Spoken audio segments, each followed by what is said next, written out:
Hello folks, welcome. Yeah, as you can hear it's raining at the moment, or there's drops of rain, but the sun is shining at the same time.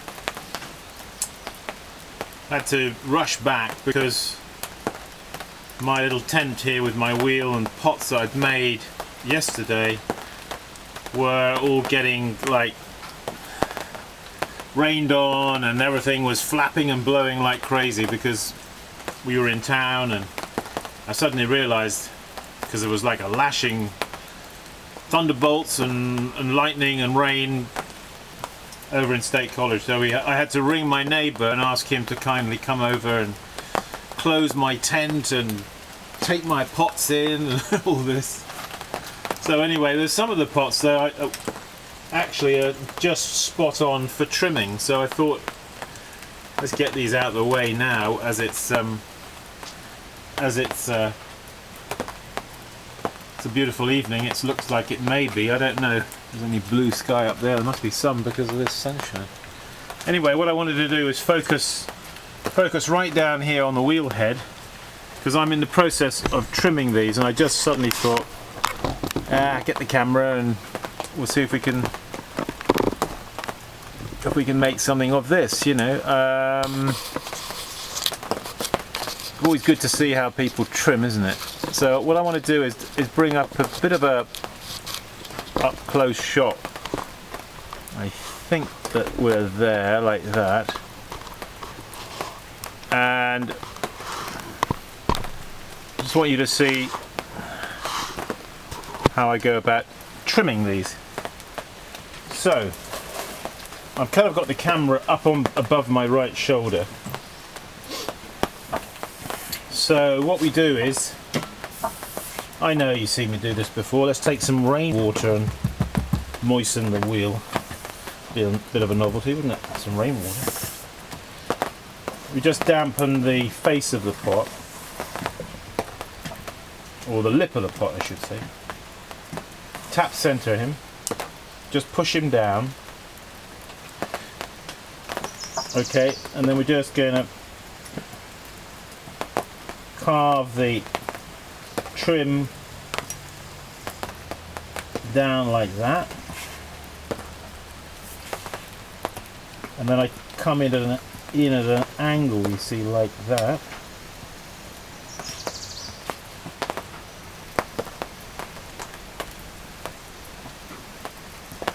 These are the ones, by the way, that you saw me we put that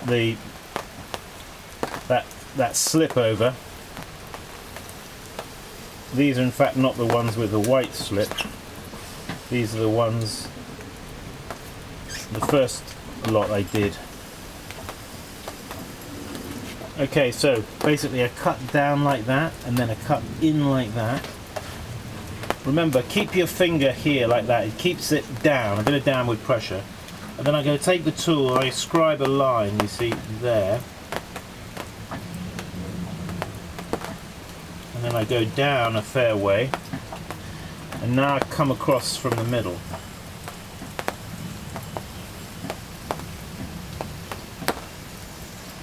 You'll notice that the wheel is not going around very fast, because I don't like trimming with the wheel speed excessively fast. Right in the very middle there's a little spigot stood up there, and that's just the center. And I sometimes just like to get a spiral that comes from that squiggle, and the way I do that is to put the tool like that. I put it there and I just move it across like that, but you don't want too much wheel speed to do that.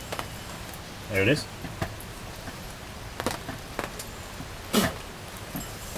And that's it, Bob's your uncle. Finito Benito, and there he is. You can see the slip, which is now, of course, has dried on here, which is going to provide a kind of rough exterior.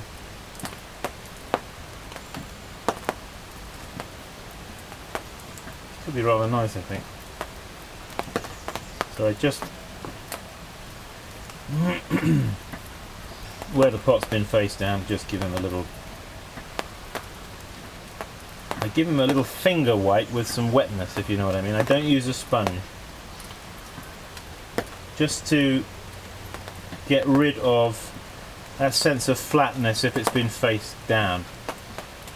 There are different ways of trimming such things. We could use one of these guys, you see, and then I put him upside down like that on the chuck, as we call it. Oh, here's one that does have some of that. Let's do that fella. So now, many of you, I expect, probably think, wow, look, he's trimming without any wads of clay. Okay, well, let me tell you, you can do that as well. There's no big mystery or secret to it. But if you're not familiar with the process of trimming, you may be probably advised to use pieces of clay to start with. And I sort of liken it a little bit to like when we used to start to ride a bicycle when we were young. I think I started to ride a bike when I was about 7. I can remember my dad walking me down a pathway on this bicycle that had these kind of supporting wheels on the side, and those supporting wheels were, you know, to assist me. But you know what? There came a time when I didn't need those supporting wheels anymore, and I found my balance. And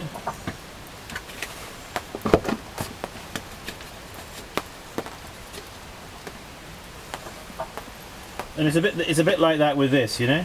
You may need wads of clay to start with till you get your balance. But one day you're going to get your balance. Let's hope. Because we don't want to be still going around riding a bicycle with supporting wheels, do we?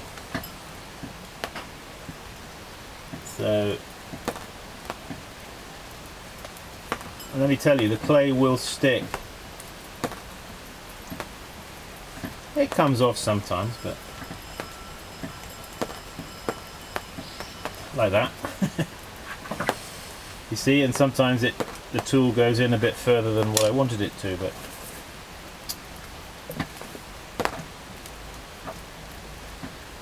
learn to tap center, learn to get your balance. Now I know there are some shapes that do require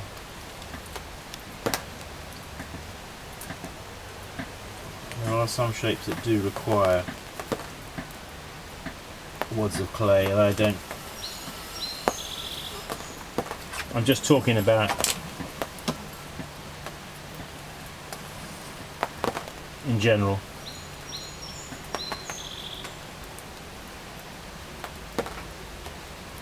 Dee dee dee dee dee.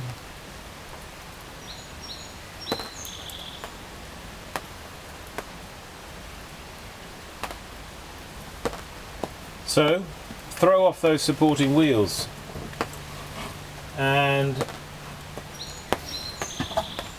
as my good friend Lou Reed says, take a walk on the wild side. Break some new ground. You see? Put him on a wheel. Just give him a gentle tap. Now some people say, well, and okay, this is a valid question. Should you center it at the top here or at the bottom here? Because sometimes they're a little bit not concentric, if you know what I mean. When that is very obviously the case, I sometimes will put my finger a bit lower down here and sort of get like an average of the two. That's something you can do. Okay, so finger. Support the tool hand on your wheel tray. pare away the clay. Let the clay speak, so don't have the wheel going too fast.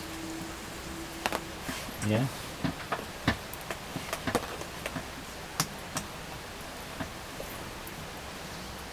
It's coming now from the side. See that posture? Finger, thumb.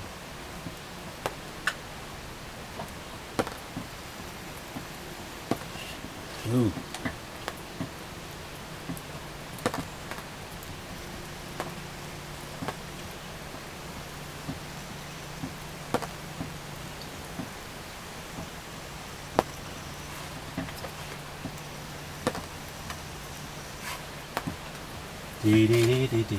Where's my mirror?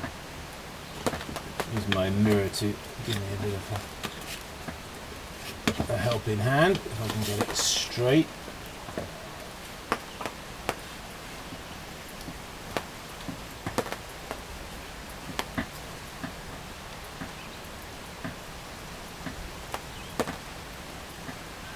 So how do we let the clay speak? Well, you have to, if you want to let the clay speak, you have to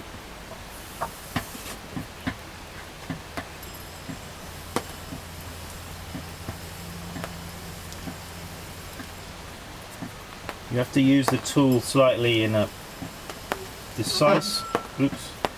decisive way.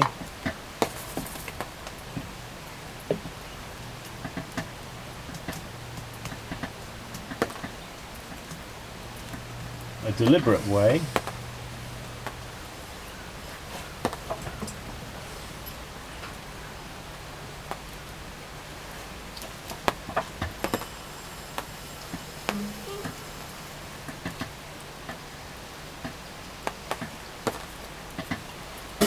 Have the wheel going nice and slow, and then you just want to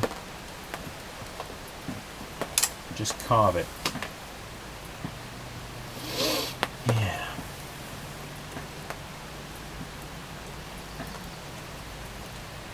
Dee, dee, dee, dee, dee. At least that's what I think.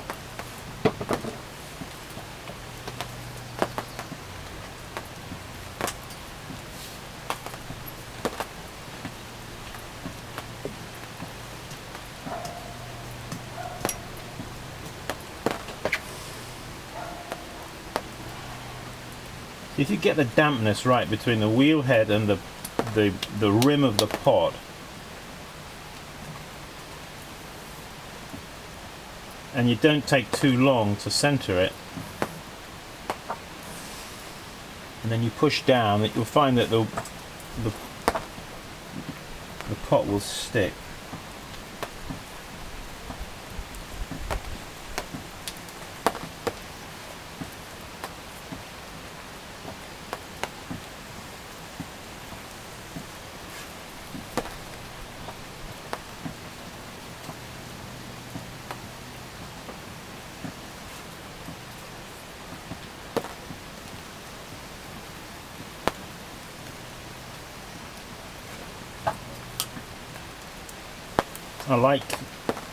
I like to see the clay, especially the bottom of a pot, around the foot area, if it's trimmed. It kind of reveals a lot, I think. It's one of those areas of one of those areas of the pot that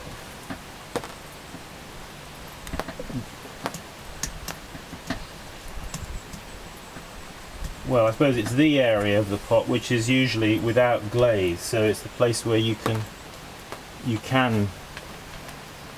let the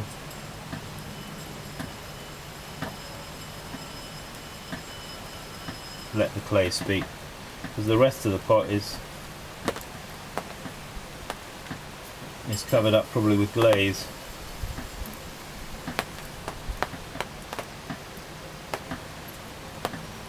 You know what I mean? So it's an area where you need to give attention to, at least that's what I think.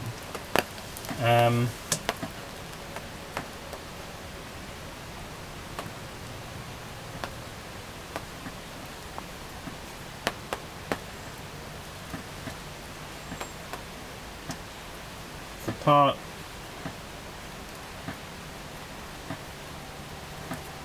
It's funny, you know, when I pick up a pot that somebody's made, say it's trimmed. One more to do. And I'll look at I'll pick it up and I'll look at the base of the pot and I'll just look at the way it's trimmed. And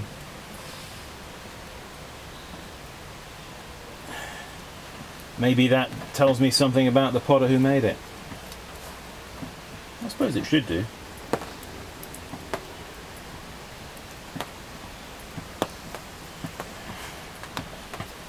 Maybe he's maybe it's trimmed very tightly and precisely. Does that mean that the potter that then was a very precise kind of person, very perfectionist? Or maybe it's trimmed in a much looser way.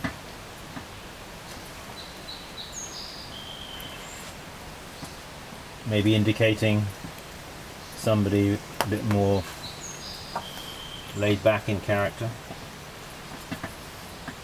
I'm not sure what I think really, to be honest.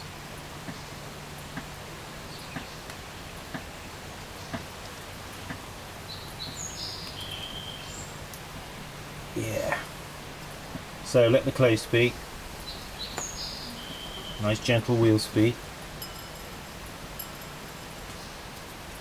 So go easy on that foot pedal, you racers out there.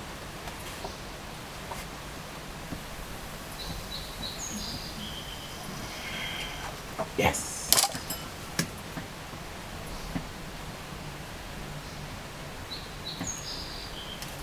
Okay. Well, trimming. Food for thought, eh? And yeah, maybe it's time for some of you to take off your supporting wheels. Break new ground. Ha ha ha! Let's see. Are we still going?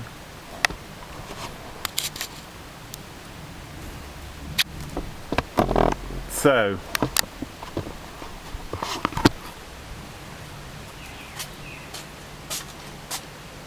Well, that was fun, wasn't it? Hey, keep practicing. See you soon. Bye bye.